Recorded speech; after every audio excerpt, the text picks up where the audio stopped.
streaming December 12th on Peacock. Paris Hilton and Nicole Richie are back. That's hot. Loves it. For a show-stopping reunion that will prove putting on an opera is anything but simple. We're really good at this. One thing's for sure, they won't be upstaged. Good to have you back. Come on, we've got a show to do. Paris and Nicole, The Encore, a 3-part reunion special, streaming December 12th, only on Peacock. My dad works in B2B marketing. He came by my school for career day and said he was a big ROAS man. Then he told everyone how much he loved calculating his return on ad spend. My friends still laugh at me to this day. Not everyone gets B2B, but with LinkedIn, you'll be able to reach people who do. Get a $100 credit on your next ad campaign. Go to linkedin.com/campaign to claim your credit. That's linkedin.com/campaign. Terms and conditions apply. LinkedIn, the place to be, to be.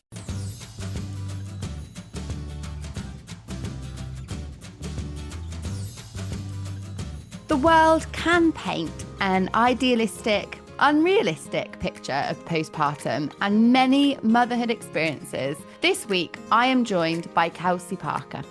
Kelsey is co-founder and owner of K2K Performing Arts School and the wife of the late Tom Parker from boyband The Wanted. Do you know what? I look back now and I think, how did I do that? But I think we are all built as mothers with this inner, like, I've just got to get on with it. I think the worry's going to get worse because let's be realistic, the things that can go wrong with our children at this age is usually quite easily fixed, like a slice of cake and we're back on track, aren't we? Like Bodhi was quite hard work for a little while. He's sort of like parked himself and he's okay. And now Aurelia, her emotions are just everywhere at the moment. Like everything's a drama, a struggle. Like we had a Halloween party yesterday. She spent the whole Halloween party crying. Hello, I'm Pip and welcome to the Midwife Pip podcast, the home of expert information and real chats on all things pregnancy, birth and beyond.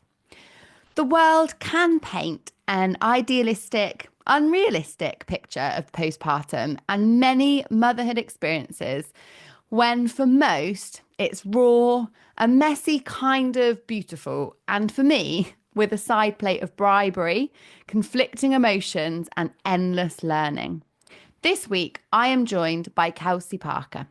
Kelsey is co-founder and owner of K2K Performing Arts School and the wife of the late Tom Parker from boyband The Wanted. Kelsey found herself in an unexpected grief journey and has become a spokesperson after she was widowed at just 32 years old. You may have heard Kelsey on her podcast, Mum's the Word, and today she's joining me to chat about what surprised us most about becoming mothers in a conversation of expectations versus reality. So grab a cuppa and join us for some real talk. First of all, Kelsey, welcome and thank you for joining me because you've had a busy old morning. Well, yeah, I've just been to Lorraine, been up at 6, done a bit of Lorraine, got my makeup done, and now I'm back and I'm on your pod. Thanks for having me. I love it. Living the dream, but thank goodness you are, because I know you're spreading lots of different important messages, to be honest, aren't you, at the moment? So thank you for letting me steal you too. Oh, thanks for having me. We know I like to chat. We love a chat. And I just said to Kelsey, we're just going to chat about being mums for a little bit. Is that all right? We're like, yeah, perfect. That's what we do. That's what we do best. Yeah. Because it's so massive, isn't it? And I feel like postpartum talk can sometimes almost feel too negative. Kind of depends where you look. Sometimes it's like all perfect and sometimes it's like really, really negative. So I'd love to kind of kick us off with a little bit more of a positive spin. Tell me, Kelsey, what do you think since becoming a mum you have nailed?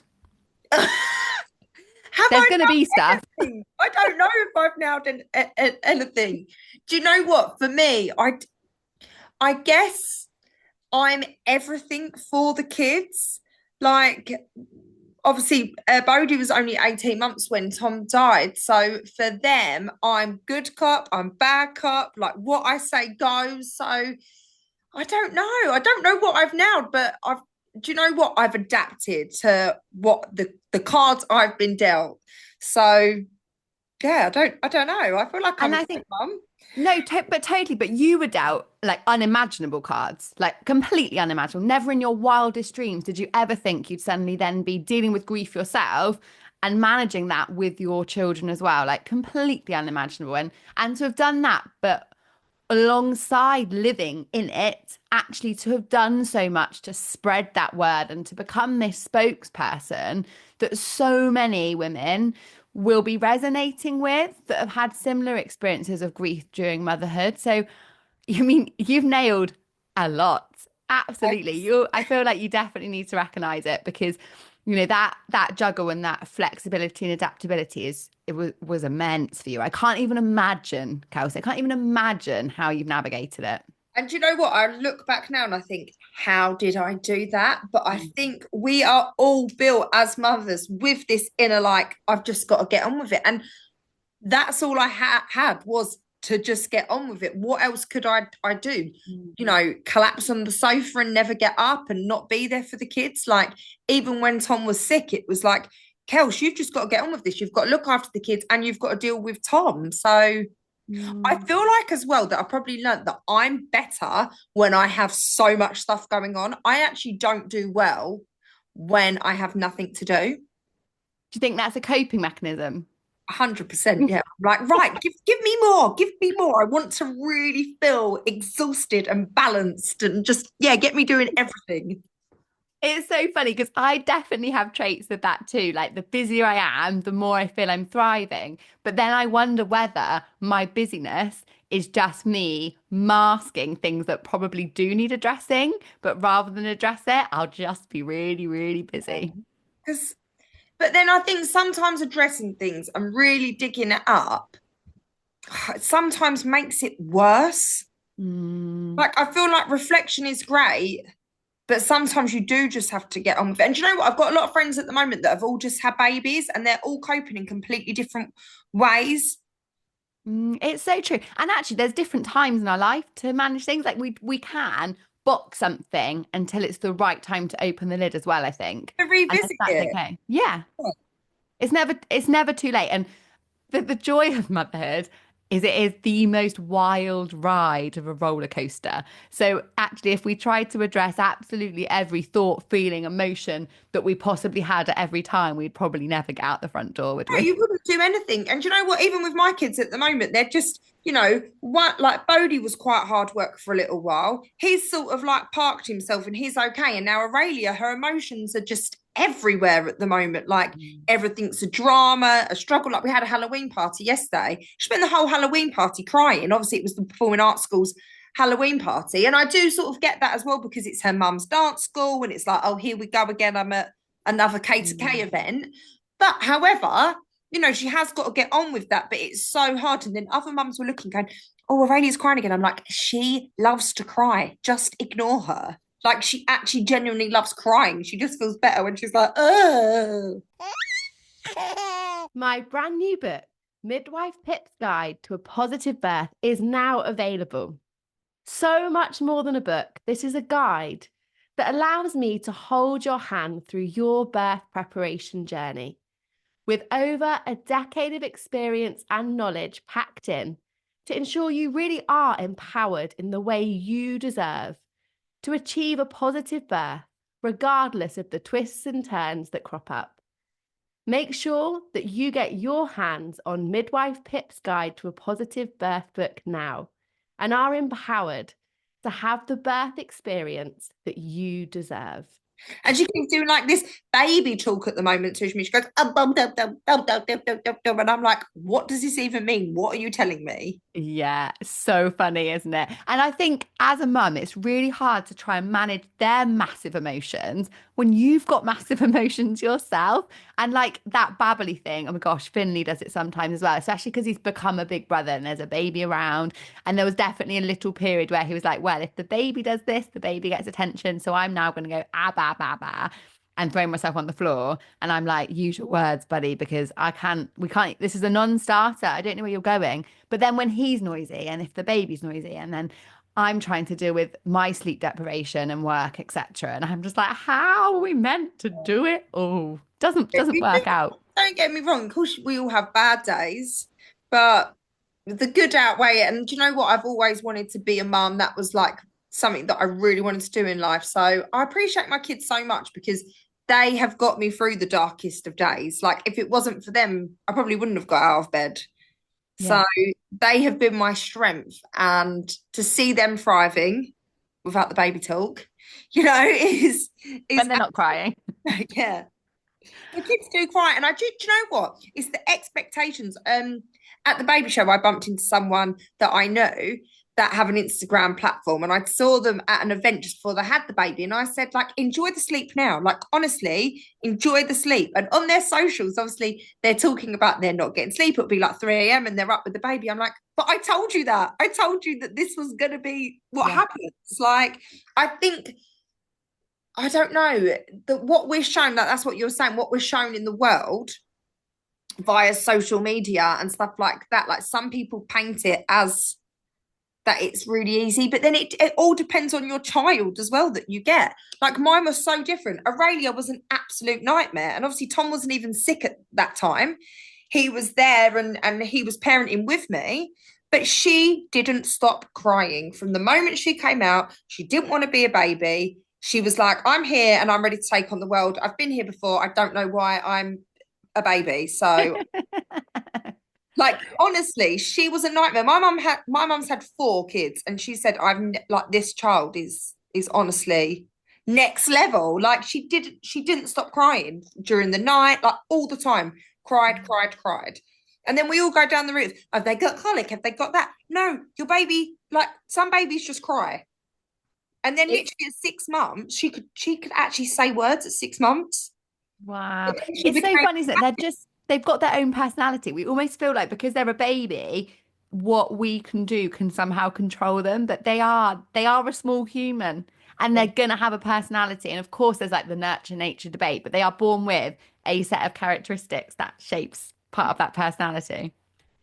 It's so true. And even now, like Aurelia's like, I can talk her around a little bit more, as in Bodhi with him, if he's not doing something, like pretty much he's not going to do it. I love At that. the baby Just a show, non-starter. even with like clothes and stuff, like if Bodhi doesn't like it, he's not wearing it. And like I'd be like, oh, who lets their kid have an option? Like who lets them pick clothes? But he's stubborn. He ain't wearing it. Like there was someone with shoes, and I went, oh, what about this black and white pair? He went, not wearing them. He was like, I want the plain black. Okay, you can have the plain black. Because I know that he'll actually wear them plain black shoes, though. Yeah, and like choose your battles. Yeah. My goodness. Our little boy likes to dress himself. And so honestly, some of the ways that he goes out the house, I'm like, I never thought I'd let my child go out like that. But you know what? It was easy and we'll go out the house. So I'm good with it. We can go out like half pirate and half Paddington if that's what you want to do, buddy. It's great. Well, it's getting cold, and Aurelia thinks that she's still going to wear these little summer dresses out. And I'm like, it's freezing. Are you going to put a cardigan on? No. I was like, well, you can't really wear it then. Yeah, the coat. Do your kids like coats? Because mine is, well, like I can only get a jumper on him with pure bribery. Like that is the only way we're getting a coat on. And then I have to let him know that as soon as we get to the destination, it's okay, it can come off. And as soon as we get there, it's like, take my jumper off. Yeah. I'm like, you could be like hypothermic and you'd be like, right, great, just in a t-shirt, thank you. But you know, when we were kids, they'd go, oh, they don't feel the cold. They must generally not actually feel the cold, the kids. And actually, our son does something. This is going to sound like some sort of child neglect torture, but I promise it's consensual. He asks for it. He loves in the bath for you to pour ice cold freezing water on him. He's on the ice baths already. I love it. Literally, I know, like epitome of wellness that he's literally just turned 3 and like epitome of wellness already. He absolutely loves it. He will not get out of his bath unless you've poured at least 3 jugs of ice cold freezing water on him. It's complete nutter. Loves it. Oh, I love that. We went to Gran Canaria at Christmas and the kids wouldn't even get in the pool till the last day because I was like, it's so cold. So cold. I'm like, it is like 27 degrees here. Like the pool's not going to be that cold. Like, I love it. But doesn't it show different personalities? Exactly. So fun. Now, talk to me about your first. How did that first postnatal experience compare to how you thought it was going to be when you were pregnant? Well, I actually had preeclampsia with Aurelia. And again, I was so ill. But typical Kelsey, I was like, I need to get out of hospital, like got out. And then I thought that I was going to be, I would make everyone lunches and do whatever. And my mum at one point went to my best friend, who is also called Kelsey. She is grey and she needs to sit down and rest. Why is she making everyone baguettes? I don't know. But it's really hard, isn't it, when everyone's round, wants to hold the baby. And obviously, it was a lot of the families like first grandchild. It's so hard because I've now, obviously, where I had Bodhi in COVID, not everyone came to see him. And I'm sort of like for that like couple of week bubble with just. It's actually quite nice, isn't it?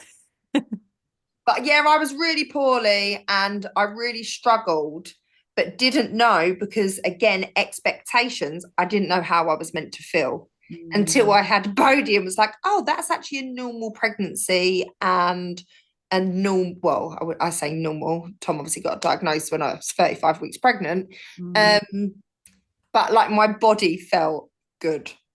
Yeah. You then had like a comparative as to like what you were meant to be feeling like, right? Which makes such a difference.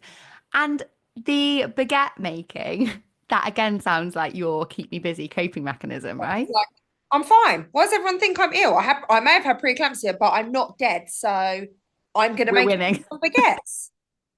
I love it. How did you feel about everyone wanting to come around and hold your baby? I just think it is the norm. You're sort of like expected, aren't you, for everyone to come round? So I hate it. I really hate that everyone wants to hold my new baby. Like my, our parents or like our best friends that are gonna be in our children's lives, totally fine. Like I get it. But not the neighbour next door. Yeah, not the blooming name next door. Not when you go to like a birthday party and everyone's like, oh, can I hold your baby? I'll literally be like, no. Yeah. You actually and can't. You know what? My granddad was always like, leave the baby. No one touch the baby. You've all got germs. Don't be kissing that baby. Like, I love him. Yeah, he was so like, don't be passing the baby to everyone. And sort of my family's a bit like that. But now it's like saying that to someone like, no, you can't touch my baby. Do you just say it? Just say it. Or my other tactic is just keep him in the carrier the whole time. Yeah. Can you see? But I'm not that sort of person. Like, I love a baby. I do love a baby, but I wouldn't be like, oh, can I get your baby? Can I hold your baby? Because I think it's weird. I do think it, yeah. No judgment on anyone else. But like you say, like from a health perspective, so I was spoken a little bit on the podcast about my youngest Alfie got meningitis when he was 5 weeks. And I was so pleased that I had done the whole, no, you're not holding the baby. Because otherwise I would have blamed myself for the fact that he'd contracted these germs from me being like, oh yeah, stranger that I've never met before and have never spoke to, hold my baby. So I kind of felt like, yes, that's why I had that. No, you're not. Yeah. And he's going to be on me. And the other thing is when the baby's crying and someone's like, do you want me to try? No, I'm his mum. I can't bear it. He's fine with me. Yeah, honestly. And I know people are just trying to be kind, aren't they? And babies are lovely. And I'm not a horrible person, guys, I promise. But it really gets me. Oh, I think again, each their own. My mum's a bit like that now with the kids, because mum's basically had to co-parent with me. Mm-hmm. So if people try to get involved with her grandchildren, she's a bit like, well, they're my grandkids and I'm going to sort them out. Like, I don't need your help. Yeah, I love that. And it's like, I'm much more relaxed now. And like, I've definitely embraced having 2 children, the kindness of strangers in inverted commas, not just literally random people. But, if you're like at a mum's group and Finley's like, oh, I need a wee, we've just potty trained him and I'm taking him to the toilet and someone's like, it's fine, I'll watch Alfie. I'm like, oh, thanks. Like, I totally embrace that. I'm not like completely psycho mother, but I definitely felt that. And I'm quite a laid back personality, but I really felt that kind of like mother lioness when they're first born and they're so little and vulnerable. But that's why we are mums, and that's got to be the whole science behind it. I was watching something yesterday that was when the baby comes out, it looks exactly like the dad. So then the dad feels that initial like, oh, it's my child. Because it's so hard for dads, I think. Totally. That's so true though, because they always blooming look like their dad. Both my boys look like their dad. And then they've merged into me. They've like merged over time. But can you imagine me now, Pip? Because all anyone says to me is how much the kids look like Tom. And obviously I do love that. Like, Tom was the love of my life. I love it. He's no longer with us. But I am a little bit like, can someone just say they look a little bit like me?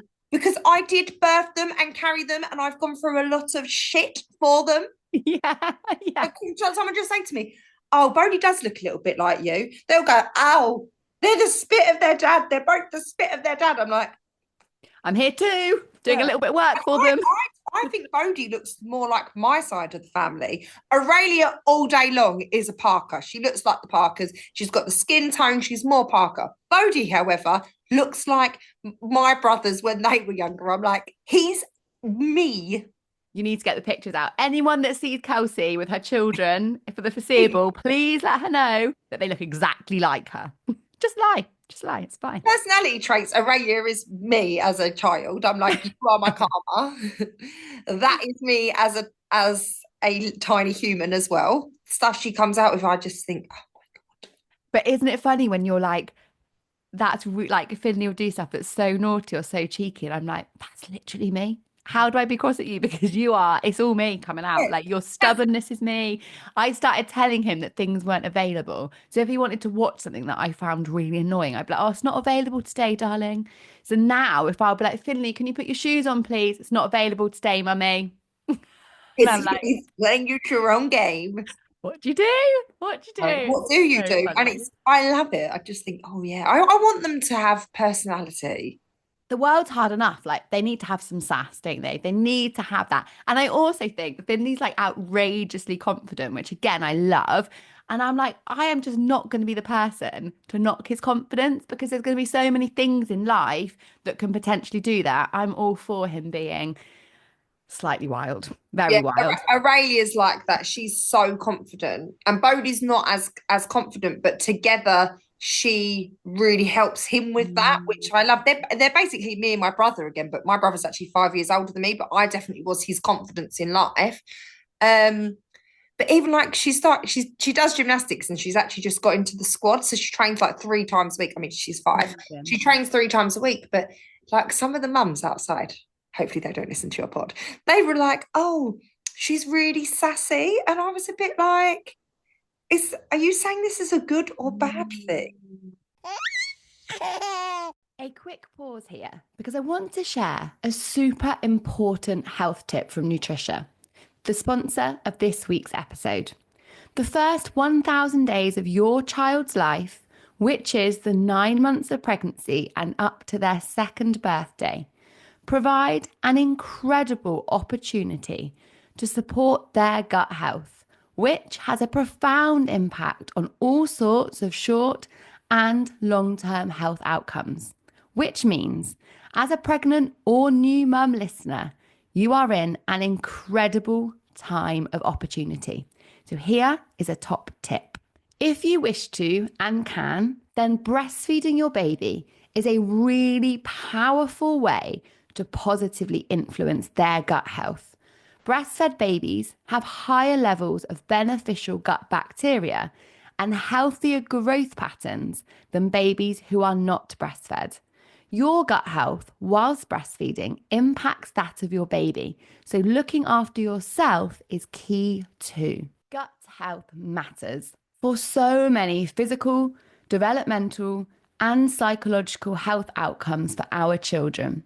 So here is to us helping them on their way to healthier, happier futures. Because she's just literally, she doesn't shut up. She's like, blah, blah, blah, blah. She'll tell you our whole life story. But I was like, oh, you're saying sassy. I'm a bit like, is that a good thing? Like, how are you saying sassy? Yeah, like, how do you mean that? Because that could, like you say, both. I remember when I was pregnant with Alfie, I was at a gymnastic class with Finley, and he was being very much, sounds like your little girl, just being him, and full of life and love. And someone said to me, oh, I hope that this one's calmer for you. And I went, do you? I don't. I hope I've got 2 wild children. I was like, rude. I don't want, like, you're all sat in a line meant to be listening to instructions, and mine wants to play with all the stuff. Well, I don't blame him, because it's fun. But yeah, it's so funny, that mum judgment. with reception at school. Like, how could they expect kids to sit down and learn when they've got like toy kitchens and stuff in the classroom? But then they're like, oh yeah, your child doesn't actually sit and listen. It's like, well, don't fill a whole classroom with toys and then expect them to sit down and not play with them. Yeah, say something more interesting and then they might sit and listen. That would be my response. Clearly also got that sass. And I think, mum comparison is so difficult, isn't it? And as much as in my like rational brain, I'm always like, don't compare, don't compare. And recently I've been like, if I see another baby that is sleeping well on my social media feed in the morning, I'm going to scream. And I know, like, rational brain, don't compare, our own journey, it's all a phase and all that jazz. But when you're in it, sometimes it is really hard, isn't it? Yeah. Anyway, just got to be like, I love it. I love waking up in the night. I just love it so much. My favorite thing in the world. I don't want sleep. I love grey hairs. I mean, it's falling out anyway, so it doesn't matter if it's grey or blonde because I'm in that awful like postnatal hair loss phase. I love bags under my eyes. I love spending a fortune on concealer. But remember, it's just short-lived. That's what I just think. Like, 6 months, then you're at another phase, and then you've then got a 5 and 4-year-old, and the phase is completely different. So it doesn't get easier, it just changes.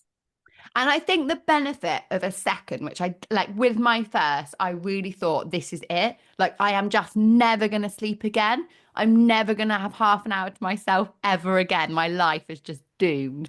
Whereas when you have been through it before, I think you can be like, there, it does all end. Like, it isn't like this forever. Does it? Because mine still come in when I'm trying to do a poo and whatever else. And Harry Potter was playing, and then I'm trying to do a poo, and Bodhi keeps coming in. I'm like, can I just have a poo in peace, please? Of course you can't. Absolutely not. Absolutely not. And then we've just had the potty training. So the poo was like, it was like a family event. It was like, yeah, mummy's doing a poo. Well, yeah, daddy's doing a poo. This is really exciting. Let's all chat about it and watch and look. And it's like, oh.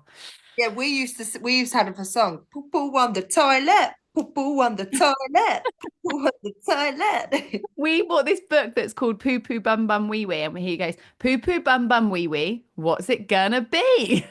Again,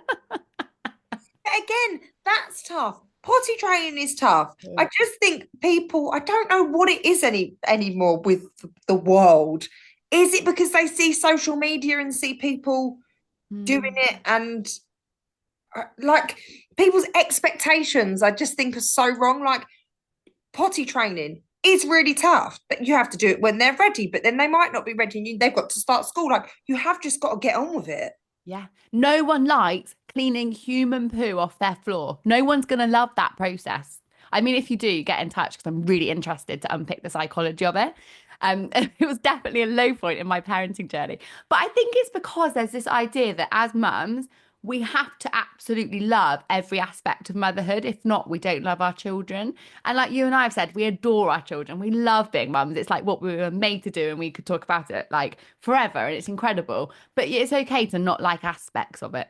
Like, well, it's like okay. Having a dog. Who likes going to pick dog poo up? You love your dog, but I don't really like going to clean the poo up. No. It's okay to like, it's like we can have those conflicting emotions of, I love being a mum and I adore my children. I would do anything for them.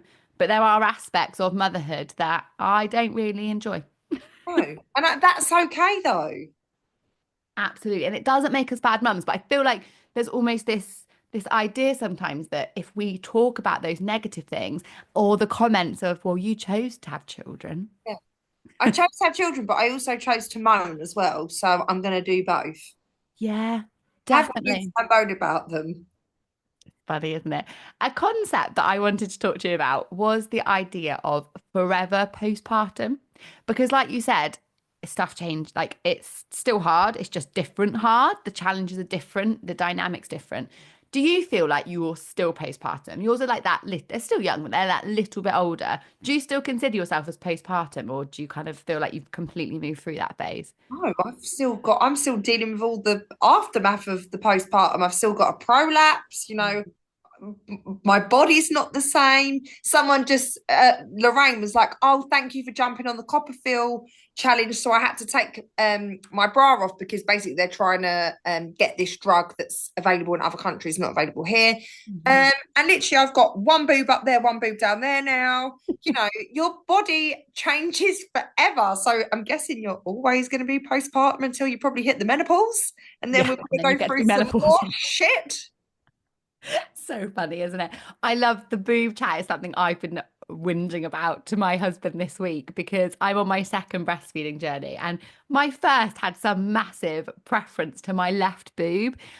And although my boobs are small, he's just stretched the left nipple. Was it? It's so funny, isn't it? But I'm left-handed. My left nipple, and so my left nipple just like the skin on it is just shocking, and I'm like, why? What's happened?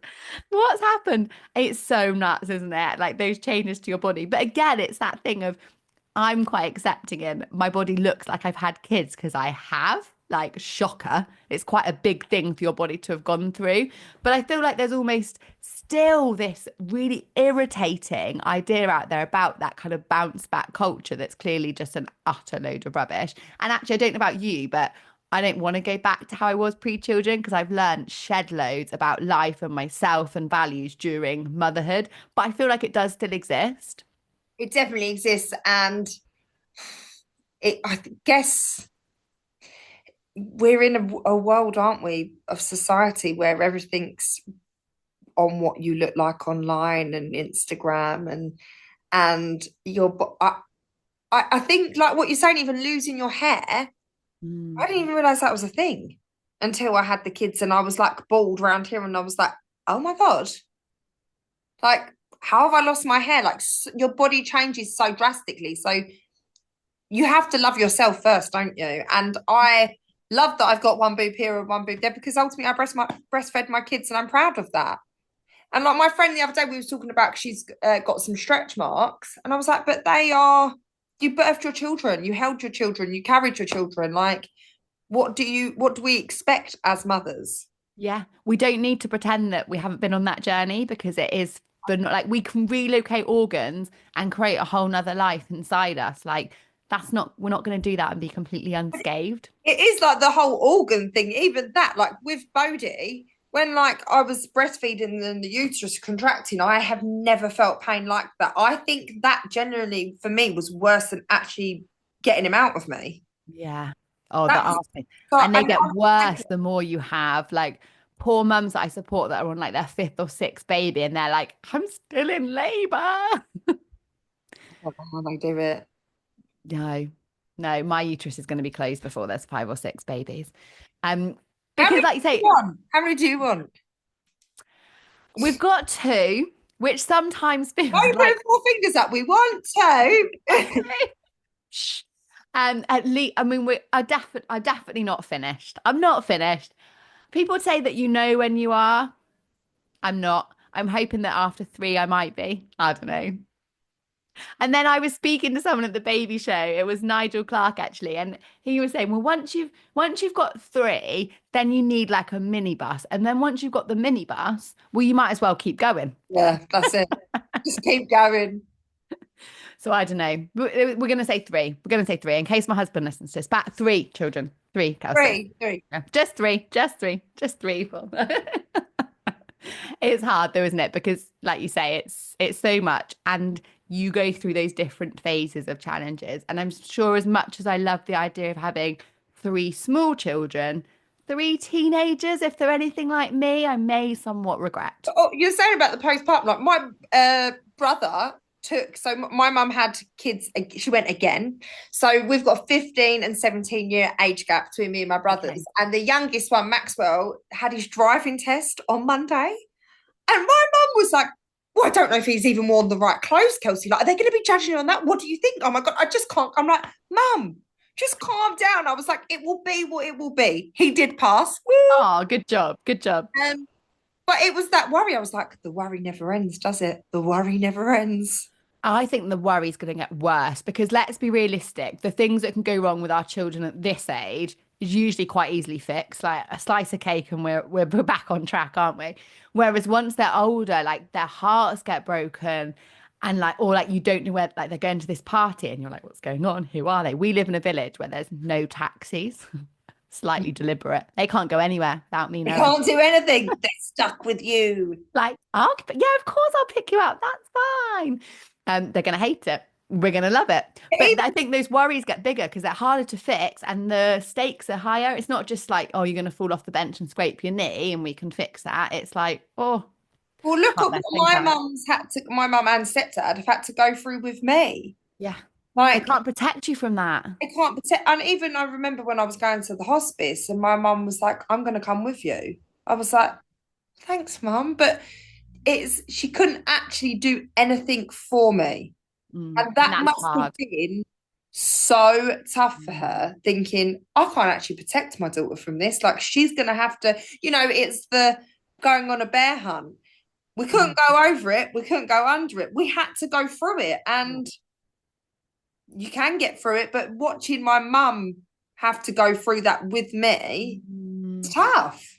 And she says now, she goes, I looked at you and I thought, Kelsey, how can I be going through this with my daughter? It's the unimaginable, isn't it? Like you were grieving for yourself and then your children and then your mum, like, your job as a mum to fix it. Like as a mum, you like there's a problem and you want to fix it, don't you? Like that's just inbuilt.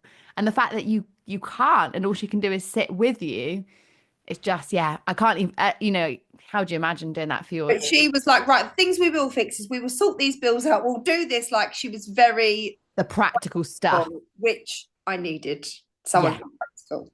Yeah, that's so true actually, because then you could focus on the the emotional and the children and actually not worry about the like day-to-day practical tick box stuff that's unimportant but still has to happen. You're through living hell, but those things actually when someone passed away, O2, I can't really say O2, can I? A phone company cut me off because all the bills were in Tom's name. And I was like, but I don't know the passwords, I don't know anything. What do you want me to do? He's dead. Yeah. They cut, and I was like, so now you're cutting me off. I'm at home on my own with my children, and now I can't call anyone if there is a problem. So thanks. Oh my goodness. And it's those things that like those constant like insults or difficulties when you're already like on the brink. Yeah, of like. Yeah. God, it's unbelievable. Kelsey, you're honestly like a superhero, an absolute superhero. And I'm really grateful that you have, through your journey actually raised so much awareness. And I think, and I said to you at the beginning, like, what have you nailed? It doesn't just have to be motherhood. You've nailed that as well, and that mission. And I know that, with Tom looking down on you is going to be immensely proud, as will your children as they grow up and see what you've done through that experience as well. Thanks, Pip. Incredible. What a woman. What a woman. I love it. Now, talk to me about 3 top tips. Everyone that comes on the podcast, I'm just throwing you a little curveball here, but everyone that comes on the podcast, I ask for 3 top tips. What are your 3 top tips to mums listening? Okay, right. So my top tip would be your child is not an extension of your arm. So don't worry about their actions and what they do, because it's not a reflection on you, because they are not you as a person. They're their own human. And yeah. That's one. That's a mum one. That's what my mum says. That is a good one. It is a good one. Yeah. Another top tip. Oh my God. Breathe. Don't forget to breathe through the chaos. Breathe and take time for yourself. Third top tip. What other tips do people bring on this, Pip? Like what? Oh, it can be anything. Can be personal. It can be what you wish you could have told yourself when you were going through it. Do you know what? You are enough, and you are strong and powerful, and you can do anything. Oh, I love that. We do doubt ourselves so much, don't we? But actually we can grow human lives, so there's not much we can't do as women. Well, I literally said to my friend yesterday who's struggling, I said, the baby is alive, breathing, and okay. So you are doing a great job. And she was like, I'm not. I was like, you are. You are doing a fantastic job. Don't overthink it. But it's so hard because how can you tell someone not to overthink something that's overthinking it? Yeah. And when this, like, they're so precious, aren't they? That's the thing. They're so precious, and you're not in your normal state of mind because you're tired and you're recovering, and it's all new and it's all different and it's such a big change. But actually, we're pretty awesome. We are. We are pretty awesome. Kelsey, thank you so much. I really appreciate your time on the pod today. Thank you so much. Before I head off, I need to tell you something. 68% of you who listen to my show have not hit the subscribe button. So can you do me a favor? And if you've ever enjoyed listening, hit subscribe now. It makes a huge difference, helping me to keep bringing you episodes. And together, we can then reach and empower more women on this journey. If you are a pregnant or newly postpartum listener and are looking to have the healthiest, most positive and informed journey, then my exclusive Your Pregnancy and Your Postnatal Journey courses may be for you. I work with a select number of women in a bespoke way, with unlimited access to me and my expert team for the most transformative level of support at this important time in your life. We only get one shot at getting this time right. So to get in touch and find out more, head to midwifepip.com. Hi, I'm Sam Baker and welcome to The Shift, the podcast that aims to tell the no-holds-barred truth about being a woman post-40. Anyone that's worried about turning 40, I say hurry up and get here. This is where the party is. This is the good place. Created and hosted by me, journalist and author Sam Baker. I started The Shift because I was so tired of the absence of older women's voices. 3 little injections around my eyes and suddenly I was like, oh, I just got the last year back. I'm not trying to look 30. I just want to look 42. Where had all the women over 40 gone? You know, nobody ever gets addicted to kale. You get addicted to things that kill you. So I created The Shift to make a space to talk about everything from life, love, sex, to careers, confidence, mental health, menopause. So, I mean, seriously, if you want to walk about in your pyjamas for the rest of your life, we're invisible. Each episode I speak to an inspiring woman about her shift, the second half of our lives. I feel very strong and think I genuinely don't care what anybody thinks of me. And that does come with age. Join me every Tuesday, wherever you listen to your podcasts.